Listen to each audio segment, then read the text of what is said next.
Assalamualaikum dan salam sejahtera. Saya Cikgu Irawadi, Cikgu Geografi SMK Kandis. Jadi kepada pelajar semua, untuk kali ini saya akan terangkan pembelajaran kita. Kita sambung kepada untuk SPM tingkatan 5. Tajuk yang pertama iaitu tajuknya ialah taburan penduduk. Jadi dalam tajuk ini cikgu akan fokuskan cara macam mana nak menjawab soalan SPM. Cara nak jawab soalan SPM. Okey. Jadi sebagaimana yang para pelajar sudah tahu atau cikgu di sekolah pelajar semua sudah bagi tahulah yang mana kertas geografi ini ada dua kertas. Jadi kertas satu dia ni ialah soalan objektif. Semuanya soalan objektif mengandungi 40 soalan. Okey. Geografi kertas 2 ada dua bahagian, iaitu bahagian A. Bahagian A ni ada 7 soalan. Ini ialah soalan struktur. Semua soalan pelajar perlu jawab, wajib jawab. Dan satu bahagian lagi ialah bahagian B. Bahagian B ni soalan esei. Soalan esei ni 4 soalan akan diberi, tapi pelajar wajib menjawab 3 soalan sahaja. Jadi dalam tajuk taburan penduduk ini, saya akan bincangkan soalan esei bahagian B. Saya ambil dua soalan kecil sahaja, kerana masa kita terhad. Okey. Ini contoh soalan bahagian B. Kalau pelajar tengok di skrin itu, dia dah tulis di atas tu jawab mana-mana 3 soalan daripada bahagian ini. Bahagian ini ialah bahagian B lah, jawab hanya 3 soalan. Jadi ini saya nak bagi contoh soalan nombor 8. Ini soalan nombor 8. Dia suruh nyatakan 4 faktor yang mempengaruhi kepadatan penduduk di kawasan berlorek. Nanti dalam slide yang akan saya paparkan di bawah nanti, kita akan bincangkan secara ringkas. Okey, sebelum itu kita tengok dulu bermula daripada awal. Okey, di sini saya paparkan peta. Ini peta Semenanjung Malaysia. Okey, sebelum itu apakah maksud penduduk? Okey, penduduk ini merupakan sumber yang paling berharga bagi sesebuah negara. Kemudian taburan penduduk pula merujuk kepada sebaran penduduk di dalam sesuatu ruang atau kawasan, sama ada sekata atau tidak sekata. Jadi istilah ini murid-murid kena hadam kerana kita akan gunakan untuk menjawab soalan. Okey, kepadatan penduduk merujuk pada nisbah jumlah penduduk berbanding dengan luas kawasan. Okey, kalau murid-murid lihat di Semenanjung Malaysia ini, untuk yang berwarna merah ini maksudnya penduduk kawasan itu padat. Penduduk di kawasan itu padat. Okey. Kalau tengok di lokasi-lokasi di dalam peta ini, kawasan yang berpenduduk padat telah ditandakan. Ini di bandar-bandar lah, biasanya di bandar-bandar. Contohnya Kota Baru, Kuala Terengganu, Kuantan, Johor Bahru, Seremban, Melaka, Shah Alam, Kuala Lumpur, Ipoh, Taiping, Butterworth, Kanga, Alor, Georgetown dan sebagainya. Ini semua ibu negeri yang terdapat di Semenanjung Malaysia. Jadi di sini kepadatan penduduk adalah padat. Okey. Yang berwarna oranye ini kawasan yang sederhana padat. Okey, kawasan yang sederhana padat ini dia tidak lagi berada di kawasan bandar besar. Biasanya dia akan lebih ke masuk ke kampung dan di kaki-kaki bukit. Kalau awak tengok ni, masuk ke kawasan pedalaman. Ke arah pedalaman, tapi tidaklah sehingga kawasan tengah sangat, dia di tepi-tepi, masih lagi di pinggir pantai. Okey, dan yang kuning ini ialah kawasan penduduk jarang. Kawasan penduduk jarang ini kalau awak sudah ada pengetahuan awak bahawasanya ini kawasan pedalaman, kawasan berbukit bukau, kawasan hutan. Kawasan ini Banjaran Titi Wangsa, Banjaran Bintang, Banjaran Benom, kawasan tanah tinggi di tengah, di bahagian tengah. Begitu juga kalau kita tengok peta Sabah dan Sarawak. Peta Sabah dan Sarawak, ini Sabah dan ini Sarawak. Kawasan yang merah ini ialah kawasan penduduk padat, di mana kawasan bandar, kawasan bandar-bandar utama di Sabah, Kota Kinabalu, Sandakan, Lahad Datu dan Tawau. Kemudian kita turun pula ke bawah negeri Sarawak. Ini ialah kawasan bandar-bandar yang besar, Miri, Bintulu, Sibu dan Kuching. Yang berwarna oranye ini bukan kawasan bandar besar. Dia sudah masuk ke dalam sedikit, tapi masih lagi berada di kawasan pinggir laut. Penduduknya, kepadatan penduduknya sudah menjadi sederhana. Okey. Masuk lagi ke arah pedalaman,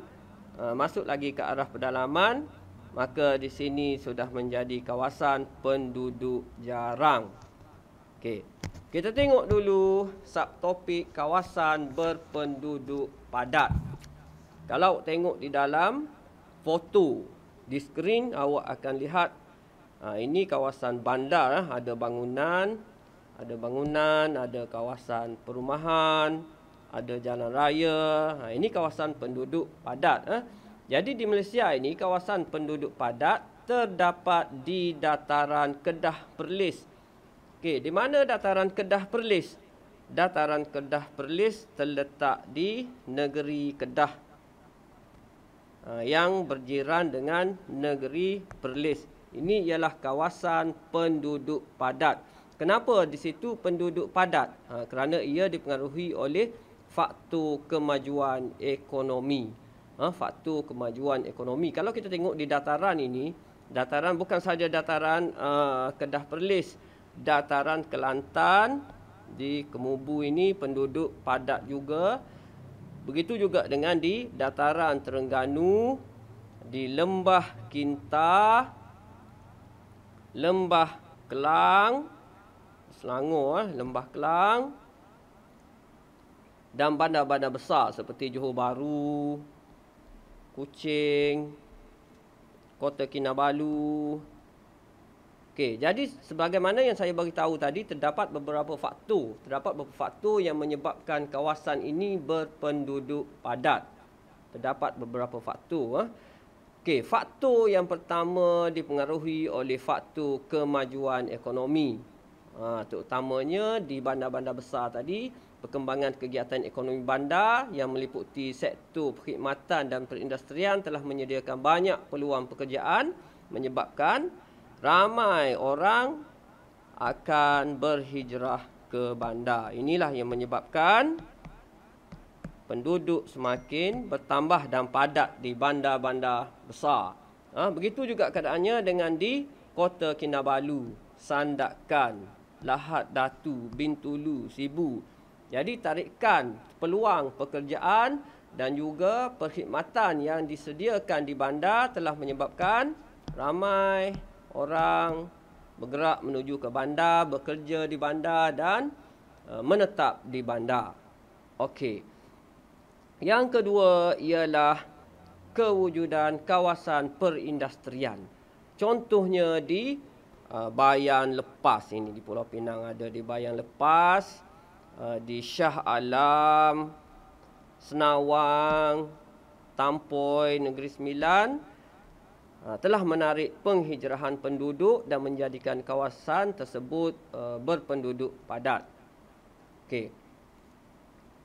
Kemajuan sektor keuangan, insurans, pelancongan, perhotelan, pengangkutan dan telekomunikasi juga menyebabkan kebanyakan bandar besar seperti KL, Georgetown, Kota Kinabalu dan sebagainya tadi telah menjadi tumpuan penduduk. Jadi ini semua faktor yang menarik penduduk memasuki bandar dan menyebabkan bandar itu menjadi padat. Awak kena ingat faktor-faktor ini, kerana faktor-faktor inilah yang akan awak tulis, awak akan masukkan dalam jawapan awak di dalam bahagian esei yang kita akan bincangkan lepas ini. Okey. Selain daripada itu, kemudahan infrastruktur juga memainkan peranan yang besarlah untuk menarik minat penduduk. Contohnya jalan raya. Jalan raya, lebuh raya telah memudahkan mobiliti penduduk dan menyumbang kepada kepadatan penduduk di kawasan bandar. Misalnya di KL, di Kuala Lumpur ini terdapatnya transit aliran ringan membolehkan pengguna-pengguna berulang alik dari tempat kerja ke kawasan kediaman mereka. Jadi ini sangat menarik mereka untuk berada di bandar. Kalau kita bandingkan dengan kawasan luar bandar, katakan pengangkutan awam itu, katakan bas mungkin dalam setengah jam sebuah yang lalu di kampung mereka, tapi tidak di bandar. Di bandar setiap 4 minit, setiap 5 minit pengangkutan awam akan lalu di hadapan tempat tinggal mereka dan mudah untuk pergi ke mana-mana. Okey, itu kemudahan infrastruktur, satu contoh. Okey. Kerajaan juga melalui dasar-dasar yang dibuat telah mempengaruhi taburan penduduk di Malaysia. Okey, apa dia? Saya bagi satu contoh. Kewujudan bandar baru. Okey, kewujudan bandar baru menyebabkan kawasan ini menjadi padat penduduk. Contohnya bandar Sunway. Bandar Sunway di Kuala Lumpur ada bandar Sunway. Bandar Sunway ini ialah bandar baru. Awak kena ingat taburan ini. Awak kena ingat taburan yang saya conteng di peta ini. Okey, bandar Sunway dan juga di Nilai. Kalau dahulu di Nilai ini tidak ada apa pun. Tapi semenjak dijadikan bandar baru, macam-macam perkhidmatan, macam-macam sektor ekonomi telah wujud di sini, menyebabkan ramai peniaga, ramai orang awam yang telah membina rumah dan menetap di Nilai ini. Itu awak boleh jadikan contoh. Boleh jadikan contoh. Okey. Itu dasar ekonomi, dasar ekonomi yang dibuat oleh kerajaan kita. Kemudian program menaik taraf bandar-bandar yang sedia ada juga telah menjadikan bandar-bandar di negara ini menjadi tumpuan penduduk. Contohnya di Kuala Lumpur sendiri, di mana kalau dahulunya di sekitar Sungai Kelang sahaja bandar Kuala Lumpur, tapi sekarang sudah berkembang sehinggalah ke Petaling Jaya, menjadi semakin besar sehingga ke Shah Alam. Okey.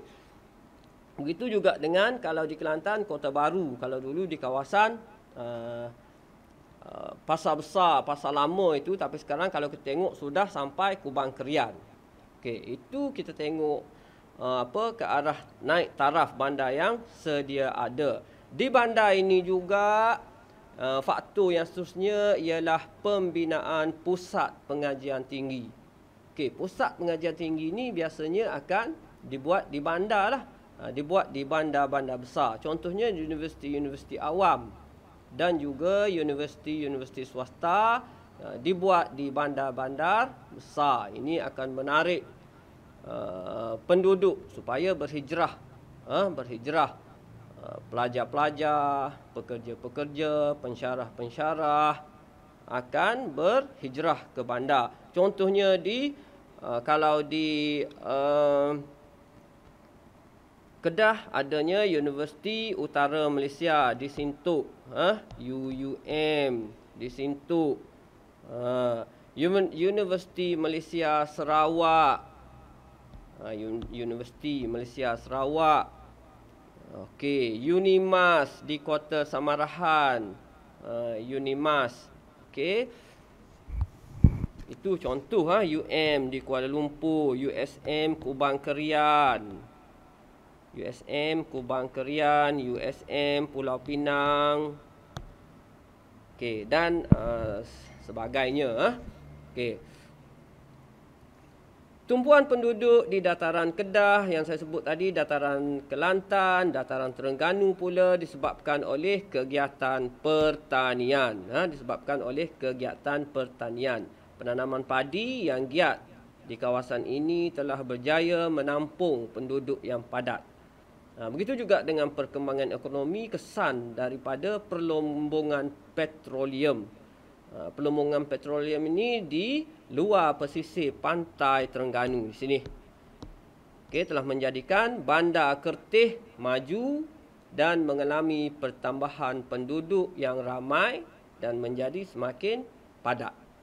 Itu Bandar Kertih. Kemudian kita tengok pula kawasan berpenduduk sederhana padat. Kawasan berpenduduk sederhana padat. Kalau tengok gambar ini ialah gambar rancangan kemajuan tanah. Rancangan kemajuan tanah yang telah dibuat oleh pihak kerajaan. Awak boleh tengok pola susunan pertempatan yang ada di rancangan kemajuan tanah. Kawasan ini ialah kawasan berpenduduk sederhana padat. Kawasan berpenduduk sederhana padat. Kenapa? Kemajuan di dalam sektor pertanian. Kemajuan di dalam sektor pertanian merupakan antara faktor ekonomi penting. Merupakan faktor ekonomi penting yang menyebabkan kawasan-kawasan di Malaysia mempunyai tabaran penduduk sederhana padat. Seperti di kawasan getah, kelapa sawit, di Kulim dan Segamat. Kemajuan sektor pertanian. Kemajuan sektor pertanian. Ini contoh faktor yang saya bagi. Yang kedua ialah kawasan pendaratan ikan. Kawasan pendaratan ikan ini juga merupakan kawasan berpenduduk sederhana padat. Seperti kalau dalam buku teks awak baca, dia dah tulis di situ Kuala Besut, Bacuk. Itu di Kelantan, Kuala Besut di Terengganu, Mukah di Sarawak, Kudat dan Sempurna di Sabah. Jadi lokasi yang saya sebut itu ialah lokasi kawasan pendaratan ikan. Aktiviti perikanan di sini dia jalankan bercorak tradisional. Inilah yang mempengaruhi kawasan ini menjadi sederhana padat. Seandainya aktiviti perikanan pinggir pantai tadi dijalankan secara moden dalam skala yang besar, kemungkinan penduduk sini tidak akan menjadi sederhana padat. Ia akan menjadi penduduk padat. Seperti yang telah kegiatan nelayan, seperti yang padat penduduk, contohnya di Newfoundland, Kanada. Itu dia bukan penduduk sederhana. Itu penduduk padat di Tokyo, Jepun, di negara maju. Jadi yang saya sebut tadi ialah aktiviti perikanan pinggir pantai yang dijalankan secara tradisional. Yang ketiga ialah rancangan kemajuan tanah seperti yang awak tengok dalam gambar di belakang itu. Contoh rancangan kemajuan tanah ini ialah Felda, Felkra,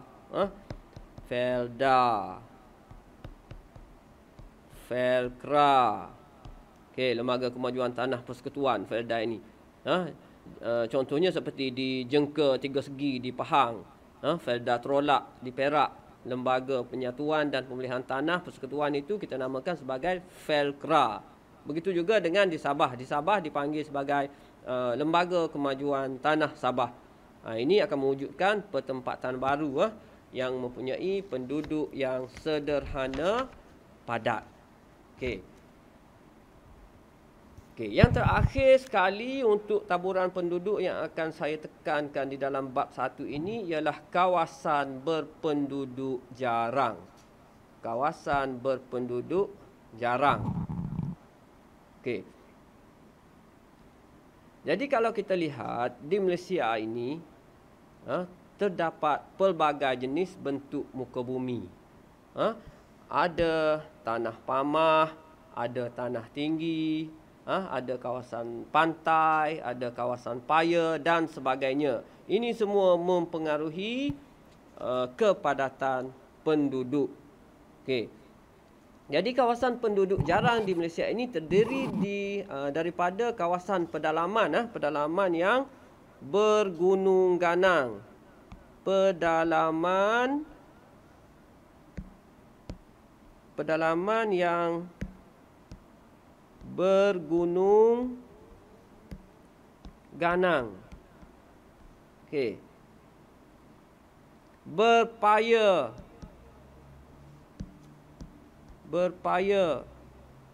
berhutan tebal,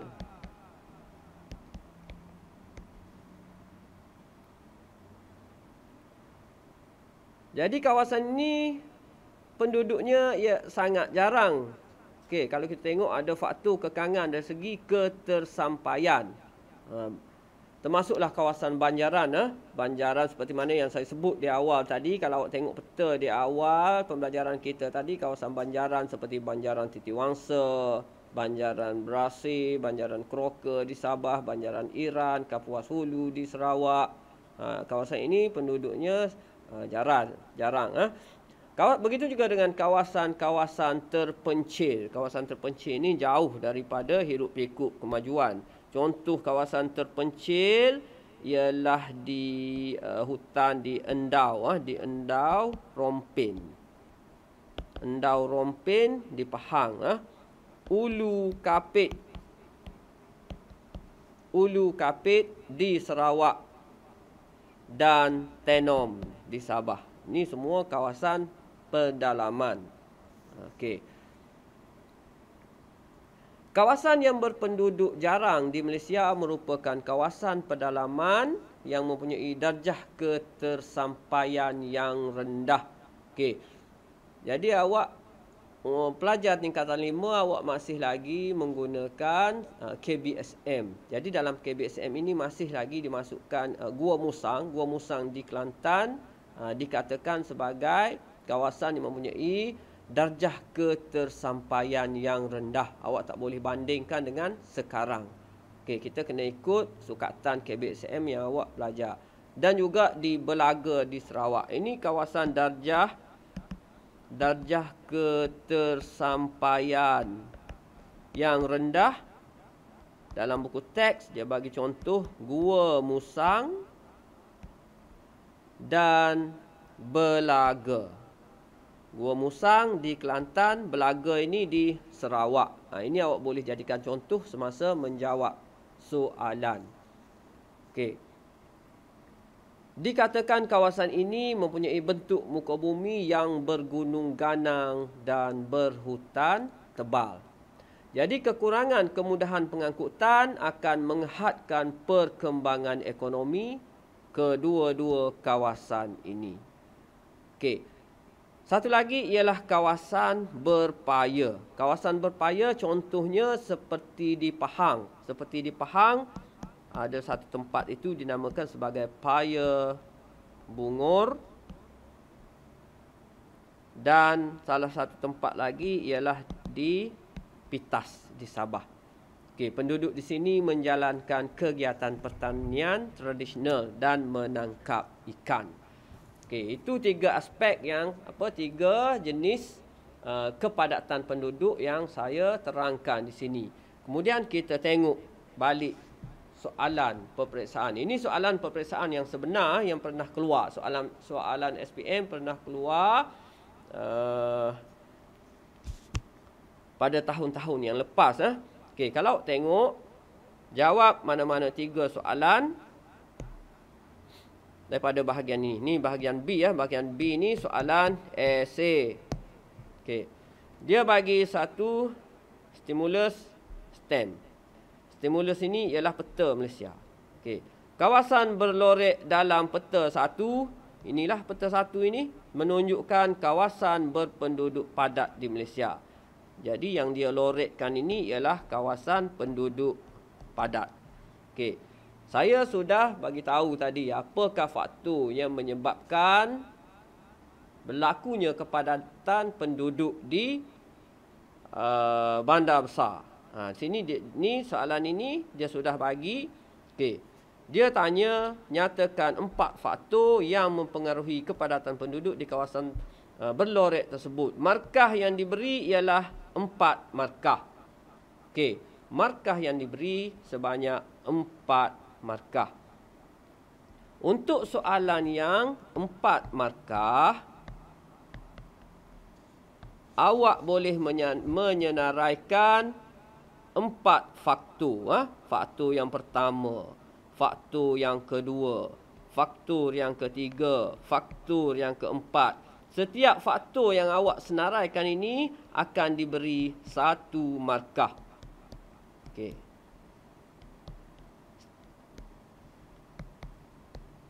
Sekiranya awak menyenaraikan 4 faktor, maka awak akan mendapat markah penuh. Ataupun awak boleh juga menjawab dengan cara straight, menghuraikan. Awak huraikan terus. Contohnya awak huraikan, kalau kita tengok soalan tadi, ni. Ini di Kota Baru. Okey. Kawasan berlorek berpenduduk padat kerana di situ terdapat pusat perindustrian. Banyak jalan raya dibina bagi menghubungkan lokasi tersebut.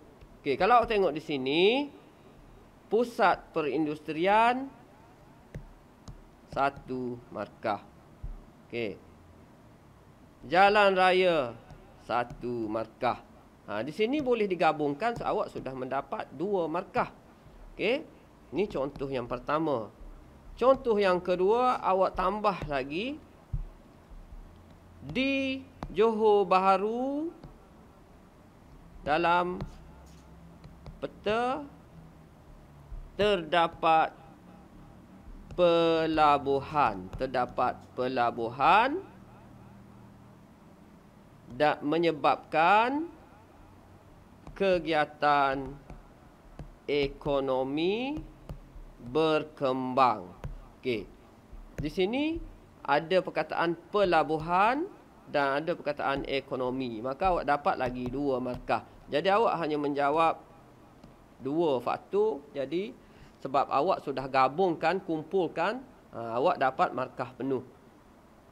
Okey, saya harap awak faham. Okey. Seterusnya kita tengok contoh soalan yang kedua. Ini soalan B ya. Soalan B, soalan yang disambung daripada soalan A tadi. Okey. Awak lihat sini. Jadual 1, ini jadual 1 menunjukkan perubahan penduduk di Malaysia antara tahun 1970 hingga tahun 2010. Okey, kita tengok start daripada 70, 80, 90, 20, 2000, 2010. Okey, kalau kita tengok pertambahan penduduk semakin meningkat. Penduduk semakin meningkat daripada 10 juta kepada 13 juta, 18 juta, 23 juta, kemudian jadi 28 juta pada tahun 2010. Okey, terangkan faktor yang mempengaruhi perubahan tersebut. Okey. Jadi soalan ini ada 6 markah. Kita kena terangkan apakah faktor yang menyebabkan penduduk bertambah. Ini maksudnya penduduk bertambah lah ini. Bukan semakin berkurang. Okey. Sama juga macam tadi. Awak kena bagi 4 ataupun 5 poin. Untuk 6 markah ini, murid hendaklah bagi 4 isi ataupun 5 isi. Lebihkan isi tidak menjadi masalah. Dan ianya mesti ada huraian. Mesti ada huraian kerana markah 6. Kalau macam tadi markah 4, kita boleh buat huraian untuk kumpulkan dapat markah yang penuh dalam satu huraian. Dan boleh juga dibuat dalam bentuk fakta. Tapi untuk soalan yang mengandungi 6 markah ini, kena ada huraian. Mesti ada huraian. Okey, saya bagi contoh. Kadar kelahiran yang tinggi. Okey, kadar kelahiran yang tinggi. Kalau buat yang ini sahaja, ini satu markah sahaja. Sebabnya awak hanya masukkan faktor kadar kelahiran yang tinggi, tidak ada faktor lain. Okey. Kalau awak sambung, katakan awak sambung, kadar kelahiran yang tinggi kerana masyarakat tidak mengamalkan perancang keluarga. Okey, ini boleh ditambah lagi satu markah. Okey. Boleh sambung lagi. Dan mendapat, ini saya bagi contoh, dan mendapat galakan kerajaan seperti bantuan bebas cukai. Contohlah, bantuan bebas cukai kepada ibu yang bersalin. Dapat pula satu markah. Awak tengok kalau kita gabung isi dan huraian, markahnya akan boleh berkembang. Dalam satu ayat sahaja sudah dapat 2, 3, 4 markah. Okey. Maknanya boleh sambung, boleh sambung. Katakan awak sambung lagi. Selain itu, taraf kesihatan yang baik. Ini dah dapat satu markah. Seperti penggunaan alat-alat moden dalam bidang perubatan. Tambah lagi satu markah. Itu cara untuk awak tackle soalan straight untuk dapat markah. Okey. Jadi saya rasa itu sahaja untuk bab 1. Awak boleh study balik video ini, tengok berulang-ulang kali. InsyaAllah awak akan dapat jawab dengan memperolehi markah penuh untuk soalan faktor yang seperti inilah. Itu sahaja daripada saya untuk kali ini. Sekian. Assalamualaikum warahmatullahi wabarakatuh. Terima kasih.